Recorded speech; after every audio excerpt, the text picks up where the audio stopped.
आज हमारे साथ हैं सीमा परिहार जी।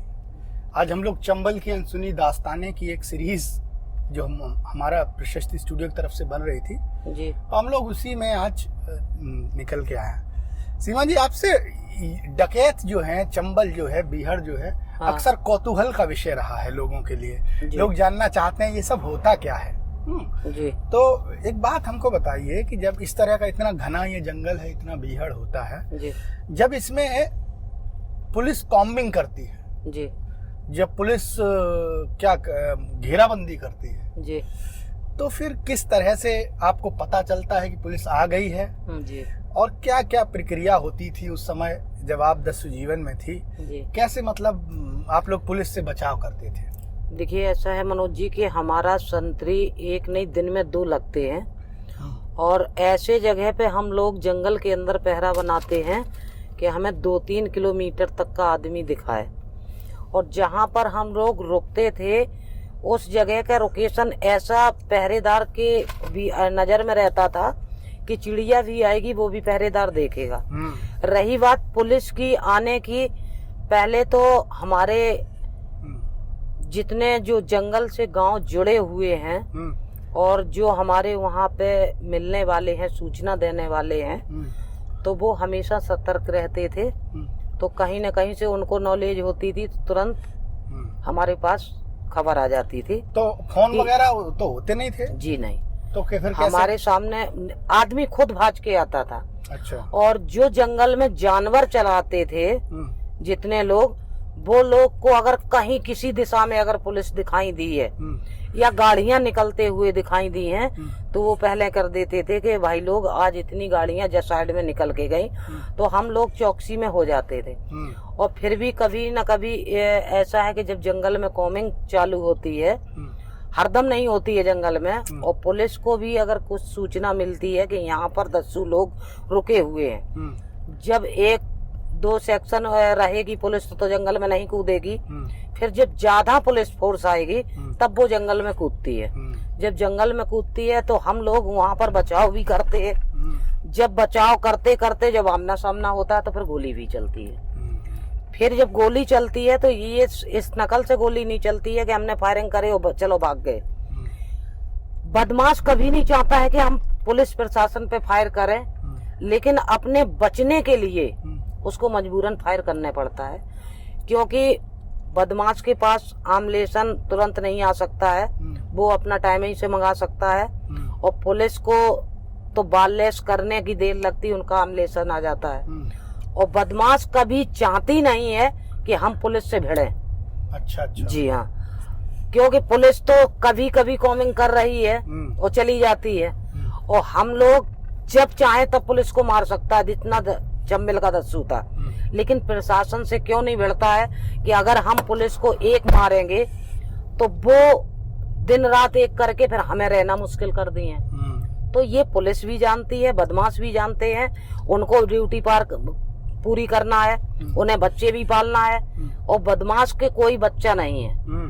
बदमाश की जब तक जंगल में रहता है तब तक उसका वही परिवार है, वही घर है, वही बच्चे है। अच्छा। तो 24 घंटा हथेली पे जान लेके रहते हैं, क्योंकि गोली लगती है। किसी के में नाम नहीं लिखा होता कि ये फलाने के ना लगे, किसी के भी लग सकती है। लेकिन सबसे बड़ी बात ये है कि मारने वाले से बचाना बड़ा होता है।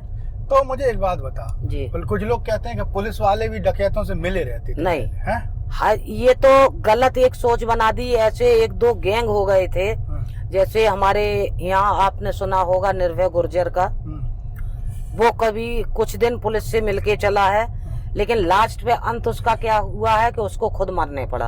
अच्छा। और तो तुम्हारे मोहर सिंह थे, मलखान सिंह थे, फक्कड़ बाबा थे जो राम आश्रय तिवारी है, लाला राम थे, इनका किसी पुलिस वाले से मिलाप होके नहीं चलता था। क्योंकि पुलिस से अगर बदमाश दोस्ती करके चलेगा तो वो पहले पुलिस वाला जोन थाना एसओ आएगा, वो ये कहेगा अपना एक सदस्य मार के दे दो और आप हमारे जंगल में पड़े रहो, हमें कोई मतलब नहीं। अच्छा।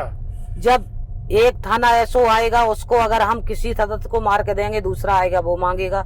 तो बदमाश कभी नहीं चलती है। लेकिन ये बदनाम कर दिया, 1-2 गिरोह ऐसे थे, उनने बदनाम कर दिया कि पुलिस से मिलके चलते हैं। अच्छा अच्छा जी अच्छा। हाँ। अच्छा, दूसरी बात ये है कि जैसे जी। पुलिस होती है, हाँ जब आमना सामना मुठभेड़ का हुआ, हाँ जी जैसे मान लो एक तरफ डकैत पड़े हैं हाँ और एक तरफ पुलिस है, दोनों, हाँ जो आमना सामना होता था जी तो पुलिस के पास तो आधुनिक हथियार होते हैं, हाँ या वही 303 की राइफल वगैरह, जी तो आप लोगों के पास ऐसे हथियार होते थे जो आप उनसे मुकाबला कर पाए? जी हाँ। अच्छा। ऐसा है कि जब तक बराबर की राइफल नहीं होगी तब तक टक्कर नहीं ले पाओगे। अगर 12 बोर से अगर चम्मिल की बदमाशी जो बदबागी हुआ है, और अगर वो चाहे कि 12 बोर की या डबल बैरिंग के बंदूक से हम दस्सू बन जाए, नहीं बन पाएगा जब तक उस पर बड़ा औजार नहीं होगा। जैसे 303 है, SLR है, ये लंबी स्पीड की कनम है, और ज्यादा है तुम्हारा 315 राइफल चल जाएगी, इसके अलावा फिर नहीं चले। ये 12 बोर तो भीड़ के लिए है, जैसे किसी को थोड़ा बहुत छर्रा दिया, इससे बागी कोई नहीं रखेगा, एक आध शौक के लिए रखता है। चलो अच्छा, ये तो बात चलो ये हो गई जी। अच्छा, एक बात हमको बताइए, जो हथियार आते हैं आप लोगों के पास, हाँ। आते थे हाँ इतने इतने आधुनिक हथियार, कोई कहता है किसी के पास LMG भी थी, जी है? हाँ light machine gun, stand gun, जी और तमाम सारे जो आधुनिक, और ये जो AK-47 तक डाकुओं के पास पकड़ी गई, जी, ये आते कहाँ से हैं सब हथियार? बाहर से आते हैं। तो आप इसकी सप्लाई कौन करता है? सप्लाई ऐसा है कि अब उसका नाम तो नहीं हम बता सकते नहीं, हैं। नाम नहीं, नाम तो पता नहीं पब्लिक है। के द्वारा हम बाहर से मंगाते हैं, हाँ। लेकिन जब तक वो दस्सू के पास में आती है, जो 20 की चीज होती है तो 50 में पड़ती है। तो पब्लिक मतलब हम अच्छा, लोगन पब्लिक के लोग तो एक ये जी। पूरा एक तरह से एक सिंडिकेट टाइप का एक चेन होती है। जी हाँ। अच्छा अच्छा।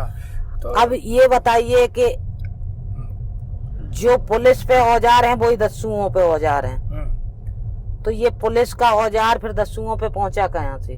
तो ये तो पुलिस वाले ही पहुंचाते होंगे। कहीं ना कहीं से ऐसा है कि कहीं कहीं पब्लिक के ढिंगा भी दबे हैं। बहुत सी जगह आपने सुना होगा मनोज जी, अगर पेपर के द्वारा या मीडिया के द्वारा कि वहाँ पर पुलिस मारी गई है, तो कौन मारता? दस्यु नहीं मारते हैं, कोई गवैया ही मार देता। ये है हमारी भीड़ की टोली, और ये भीड़ में ही रहते हैं। और अगर